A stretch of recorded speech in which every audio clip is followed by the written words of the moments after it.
বন্ধুরা, আজ Kolkata night Riders IPL 2024 এর তৃতীয় ম্যাচ খেলবে দিল্লি ক্যাপিটালসের বিরুদ্ধে। তো এই ভিডিওতে আমরা কথা বলবো কেকেআর ভার্সেস দিল্লি ক্যাপিটালসের ম্যাচ নিয়ে এবং হেড টু হেড রেকর্ডে কোন টিম এগিয়ে রয়েছে সবকিছুই জানাবো এই ভিডিওতে। তো সম্পূর্ণ ভিডিও দেখুন আর ক্রিকেট সংক্রান্ত সমস্ত আপডেট পেতে চ্যানেল অবশ্যই সাবস্ক্রাইব করে রাখুন। তো বন্ধুরা, আইপিএল 2024 এর তৃতীয় ম্যাচে কেকেআর দিল্লি ক্যাপিটালসের মুখোমুখি হচ্ছে শ্রেয়াস আইয়ারের প্রাক্তন টিম, গৌতম গম্ভীরেরও কিন্তু প্রাক্তন টিম। আর এই দিল্লি ক্যাপিটালসের বিরুদ্ধে কেকেআর এর রেকর্ডও কিন্তু প্রায় সমান সমান।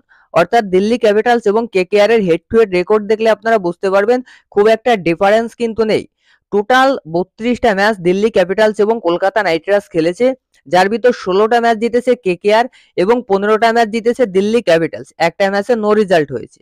হেড টু হেড রেকর্ডের দিক থেকে কিন্তু কেকেআর একটু এগিয়ে রয়েছে, তবে খুব একটা কিন্তু ডিফারেন্স নেই। তবে তার ভিতরে একটা কথা, কলকাতা নাইট রাইডার্সের এগাইনিস্টে কিন্তু দিল্লি ক্যাপিটালসের বেশ কয়েকজন প্লেয়ার ভালো পারফরমেন্স করে, যেমন ডেভিড ওয়ার্নার, কুলদীপ যাদব। এরা কিন্তু কলকাতা নাইট রাইডার্সের এগাইনিস্টে ভালো পারফরমেন্স করে। আর কলকাতা নাইট রাইডার্সের হয়েও কিন্তু তোমার হচ্ছে বরুণ চক্রবর্তী, অনুকূল রয়, এরা কিন্তু দিল্লি ক্যাপিটালসের বিরুদ্ধে লাস্ট ম্যাচে দারুণ পারফরমেন্স করেছে। তো দেখো, গত সিজনে লাস্ট ম্যাচটা কলকাতা নাইট রাইডার্স দিল্লি ক্যাপিটালসের বিরুদ্ধে হেরে গিয়েছিল। তো ওই ম্যাচে কিন্তু অনুকূল রায় ভালো পারফরমেন্স করেছিল, বরুণ চক্রবর্তীও কিন্তু ভালো পারফরমেন্স করেছিল।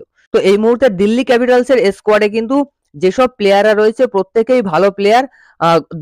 প্রথম দুটো ম্যাচ হেরেছে, তারপরে কিন্তু চেন্নাইয়ের মতো টিমকে হোম গ্রাউন্ডে হারিয়েছে। সুতরাং দিল্লি ক্যাপিটালস কিন্তু হোম গ্রাউন্ডের একটা অ্যাডভান্টেজ পাচ্ছে। অপরদিকে কেকেআরও কিন্তু প্রথম দুটো ম্যাচ জিতেছে এবং এই মুহূর্তে কিন্তু দারুণ পারফরমেন্স দিচ্ছে কেকেআর এর প্লেয়াররা, শুধুমাত্র মিচেল স্টার্ক এবং বরুণ চক্রবর্তী বাদে। তো এই মিচেল স্টার্ক আর বরুণ চক্রবর্তী, এই দুজন প্লেয়ার যদি একটু পারফরমেন্স দেয় দিল্লি ক্যাপিটালসের বিরুদ্ধে, 50% পারফরমেন্স দিলে কিন্তু দিল্লি ক্যাপিটালসকে হারানো সম্ভব হবে কলকাতা নাইট রাইডার্সের পক্ষে। তবে এই মুহূর্তে দিল্লি ক্যাপিটালসও কিন্তু দারুণ ফর্মে রয়েছে, সিএসকে এর মতো টিমকে কিন্তু হারিয়েছে। সেখানে আমরা দেখেছি দিল্লি ক্যাপিটালসের পিচে কিন্তু প্রথম ইনিংসে বেশি রান হয় এবং সেকেন্ড ইনিংসে কম রান হয়। তো দেখো, দিল্লি ক্যাপিটালস কিন্তু এবার নতুন ভেন্যুতে খেলছে, অর্থাৎ তাদের হোম গ্রাউন্ড কিন্তু নতুন ভেন্যুতে, ভাইজাকে কিন্তু তাদের হোম গ্রাউন্ড করা হয়েছে 7 এপ্রিল পর্যন্ত। 7 এপ্রিলের আগে যতগুলো হোম ম্যাচ দিল্লি ক্যাপিটালস খেলবে প্রত্যেকটা ম্যাচ কিন্তু বিশাখাপত্তনমে খেলা হবে। তো এই গ্রাউন্ডে কিন্তু একটা জিনিস আমরা দেখেছি যে এখানে কিন্তু প্রথম ইনিংসে বেশি রান হয়েছে, সেকেন্ড ইনিংসে কম রান হয়েছে। সুতরাং কলকাতা নাইট রাইডার্সের কিন্তু উচিত যদি টসে জেতে, শুধুমাত্র কলকাতা নাইট রাইডার্স না, যে টিমই টসে জিতবে তারাই খুব সম্ভবত ব্যাটিং ফার্স্ট নেবে। কারণ সেকেন্ড ইনিংসে রান ডিফেন্ড করাটা সহজ হচ্ছে, সেখানে ফাস্ট বোলাররা কিন্তু দারুণ সুবিধা পাচ্ছে।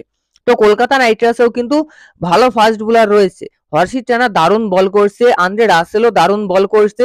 এখন মিচেল স্টার্ক প্রথম দুটো ম্যাচে মার খেয়েছে, এই ম্যাচটাই কিন্তু কামব্যাক করতে পারে, কেননা এই ম্যাচটা পেস ফ্রেন্ডলি পিচ হবে, এই ম্যাচেই কিন্তু কামব্যাক করার কথা।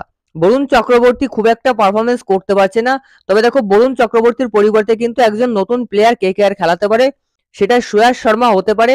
গত ম্যাচে অনুকূল রায়কে খেলিয়েছে, অনুকূল রায়কেও কিন্তু প্লেইং ইলেভেনে রেখে দিতে পারে। সেই দিক থেকে অনুকূল রায়ের পারফরমেন্সও কিন্তু দিল্লি ক্যাপিটালসের এগাইনিস্টে ভালো রয়েছে। তো দিল্লি ক্যাপিটালসের এগাইনিস্টে কিন্তু কেকেআর এর একটা ভালো প্ল্যান তৈরি করতে হবে। মেবি গৌতম গম্ভীর সেই প্ল্যানটা করে রেখেছে, যার কারণেই কিন্তু কলকাতা নাইট রাইডার্সের কোনো হাইপ নেই। দুটো ম্যাচ প্রথম দিকে জিতেছে এবং দুটো ম্যাচই কিন্তু স্ট্র্যাটেজিক্যালি জিতেছে। যাই হোক, কেকেআর এর এগাইনিস্টে কিন্তু দিল্লি ক্যাপিটালসের ডেভিড ওয়ার্নারের একটা ভালো রেকর্ড রয়েছে। এই রেকর্ডটা কিন্তু আমরা গত সিজনেও দেখেছি, যে ম্যাচে দিল্লি ক্যাপিটালসের বিরুদ্ধে কলকাতা নাইট রাইডার্স হেরে গিয়েছিল, ওই ম্যাচে কিন্তু 57 রান করেছিল ডেভিড ওয়ার্নার একটা লো স্কোরিং ভেন্যুতে। এছাড়াও ডেভিড ওয়ার্নারের কিন্তু কলকাতা নাইট রাইডার্সের এগাইনিস্টে দুইবার ম্যান অফ দ্য ম্যাচের অ্যাওয়ার্ড রয়েছে। কুলদীপ যাদবেরও কিন্তু দারুণ রেকর্ড রয়েছে, তবে কুলদীপ যাদব কিন্তু আগের ম্যাচে খেলেনি, লিটল বিট অফ চোট রয়েছে যে কারণে খেলেনি। এই ম্যাচে পুরোপুরি ফিট হয়েছে কিনা সেই আপডেট এখনো পাইনি। যদি কেকেআর এর এগাইনিস্টে কুলদীপ যাদব খেলে তাহলে কিন্তু দিল্লি ক্যাপিটালসের অ্যাডভান্টেজ আরো বেড়ে যাবে, কেননা লাস্ট 3 ম্যাচে কুলদীপ যাদব কলকাতা নাইট রাইডার্সের এগাইনিস্টে 10 উইকেট নিয়েছে, টোটাল 10 উইকেট মাত্র 3টে ম্যাচে, বুঝতেই পারছেন। এছাড়াও এর ভিতর কিন্তু দুটো ম্যাচে ম্যান অফ দ্য ম্যাচও কুলদীপ যাদব হয়েছিল। তো কুলদীপ যাদবেরও কিন্তু কলকাতা নাইট রাইডার্সের এগাইনিস্টে দারুণ রেকর্ড রয়েছে।